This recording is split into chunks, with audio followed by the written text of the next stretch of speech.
Today on Alaskan Ballistics, we have the Glock 20 Gen 5 versus the Springfield XDM Elite 4.5-inch barrel. Let's go take a look at these and go shoot them and see which one we like better.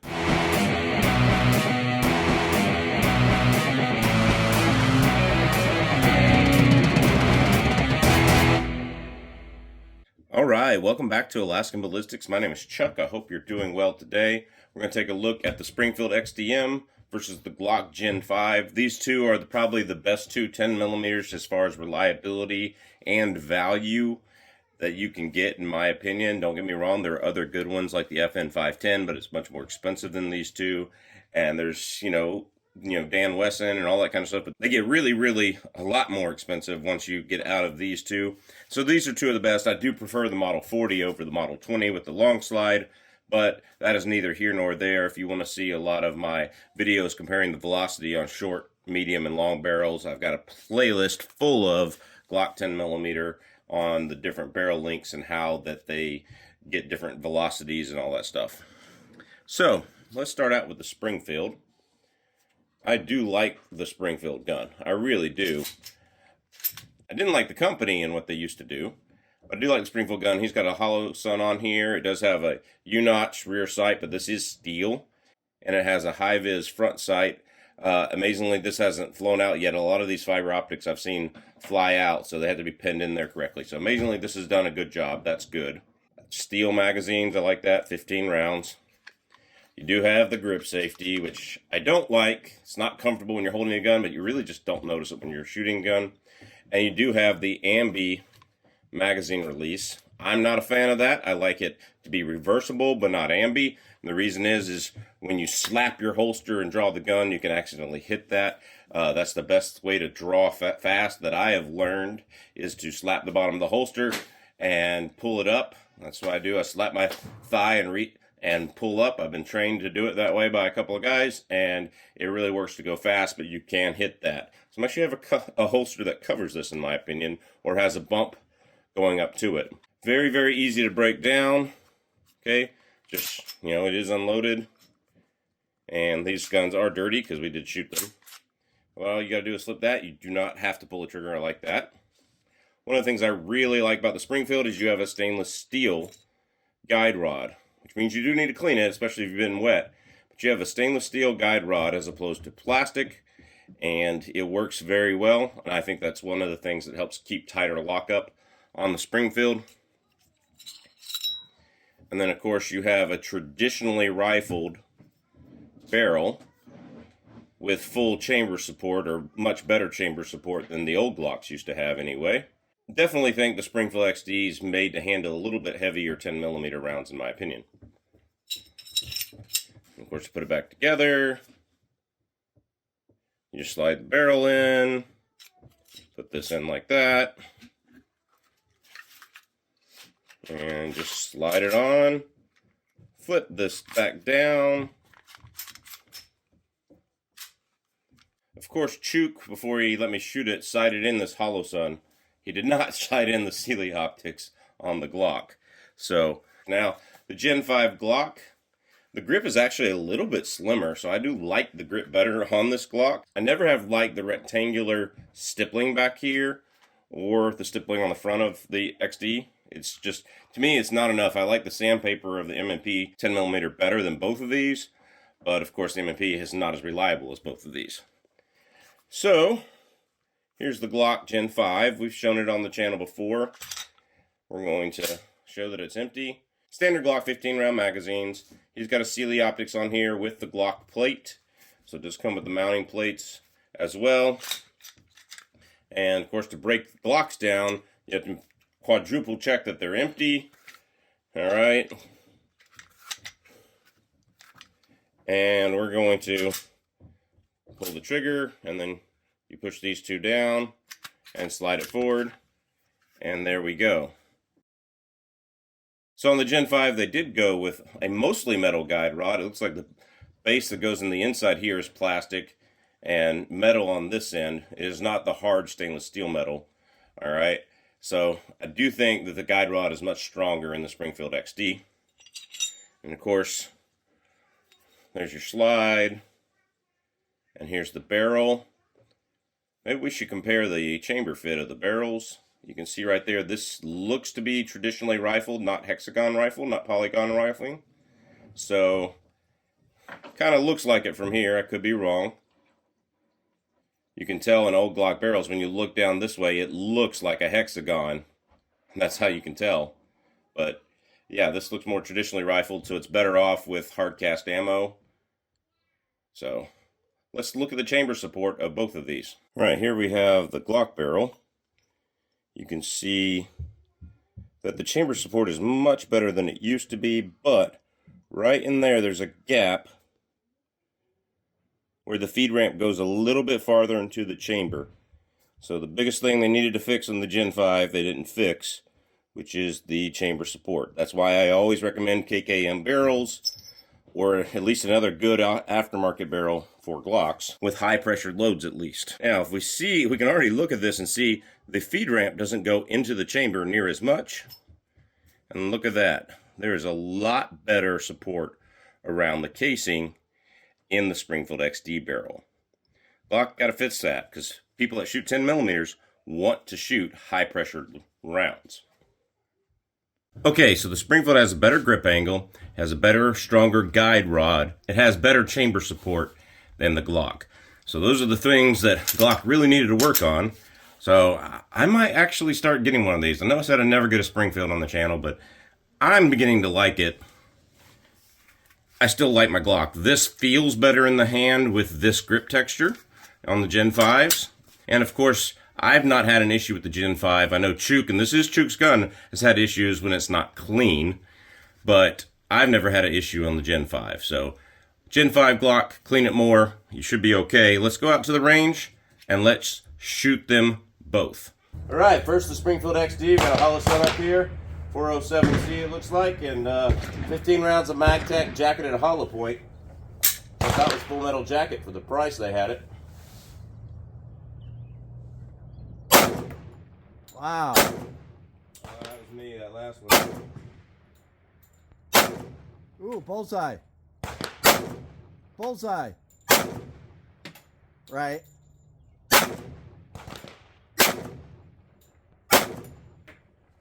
Bullseye.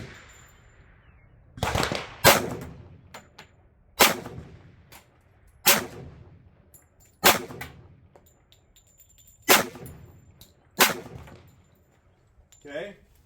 I pulled a few, but I'm better than Chook still, so. I need to take some shooting lessons from you, man. Yeah, I've tried, but you don't listen. It's true.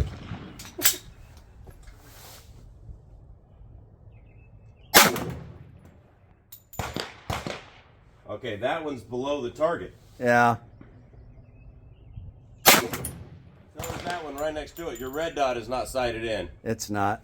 Every time. Nice group, though. It's a great group.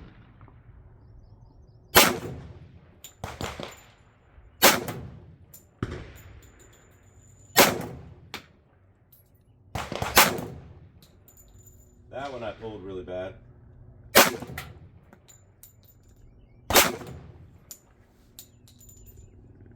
And your red dot came off again because of the battery tray.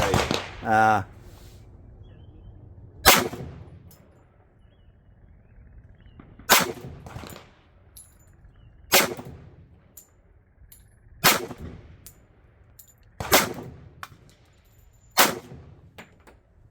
Chook's got to ruin my video by not sighting in his red dot. You know how Chook is. You Let's actually, look at it. You had a better group with the Glock.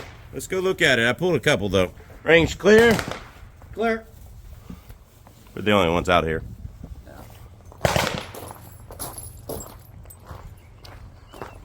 All right.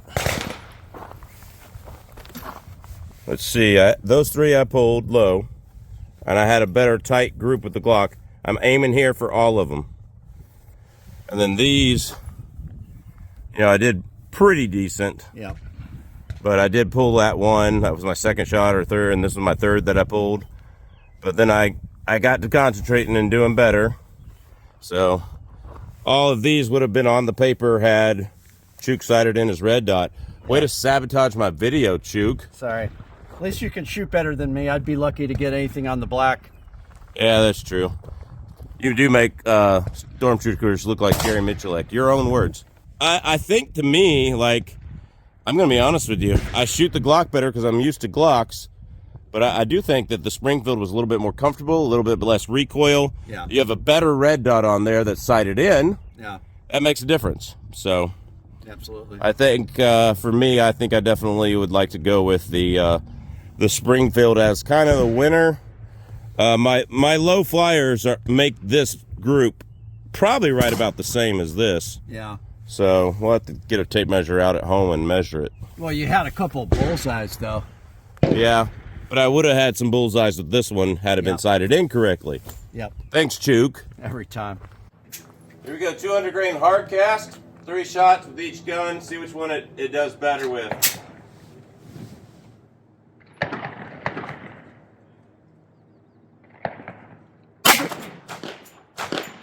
Twelve, 16.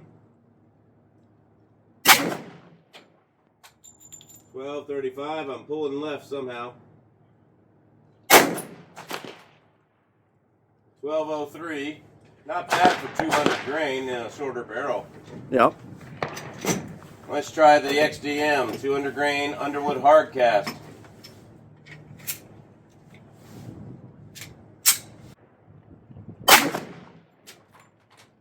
$12.43. $12.52. And $12.45. So significantly faster in the Springfield. It's got better lockup, a better spring, a steel guide rod. All of that contributes to better velocity. So I was aiming here at this dot. I got 3 right there with the Glock 20. This is with the Glock Model 40 with some different ammo down here. So that's where that one came from. But yeah, 3 shots. Not a terrible group, 2 inches. You know, I definitely need to sight in the red dot for this ammo. I was pulling other ones to the right with different ammo, and this is pulling to the left with the red dot. But I think I did a little bit tighter. Maybe, what, 1/4 inch tighter, maybe? Yep. With the Springfield XDM with the 3 shots, and we got more velocity. So that better lockup definitely helps with better velocity. So I forgot to change the session on this Garmin chronograph. This Garmin chronograph is brought to us by Arctic Ammo and Reloading in Wasilla. But anyway, we've got those first 2. I forgot to change the sessions. Those are from my Glock Model 40 6.5 inch KKM barrel, 200 grain hard cast. You can see how much better it is. And then here is the Springfield XD, 1245, 1252. 1243. That's going to be extremely great. It's going to be an extremely great standard deviation there. And the Glock 20 was 1203, 1235, and 1216. So not as tight or as powerful. So I think the Springfield wins as far as velocities with the 200 grain Underwood. Okay, so if I had to declare a winner based on our shooting experiences here, it'd probably be the Springfield XD. To be honest with you, I would probably want to do this. I still have a bias for what they did, trying to screw over other gun companies to get an exception made in their state of Illinois when some gun legislation was going on. There are plenty of videos on YouTube about what happened. I think Mr. Guns and Gear has the best one, in my opinion. But the gun is good. They fired the people who did that. You know, is it time for me to forgive them and get a Springfield? Y'all put that in the comments below. And the Gen 5 Glock is still good. This just feels better in the hand with this grip. This grip is a little smaller. You know, this has got better texturing on the Glock than the Springfield, in my opinion. But the grip angle is better on the Springfield. For those of you that think that matters, just arguing with somebody the other day in the comment section of like, I can pick up any gun, any grip angle, and reasonably shoot it within a good amount of time practicing. So, when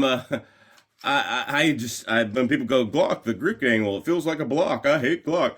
I just call BS. It's like, you just can't shoot. It is what it is. You tell me which one you thought wins in the comment section. I think they're both good guns. I think the 10mm lockup being better in the Springfield makes it a better gun than the Glock Gen 5. Tell me if I'm wrong in the comments. A lot of y'all are going to be surprised from this Glock fanboy. Don't forget our MeWe page and our Arms Directory page. Go check those places out. That will really help the channel. Guys, God bless. Take care. Godspeed and good hunting to all of y'all.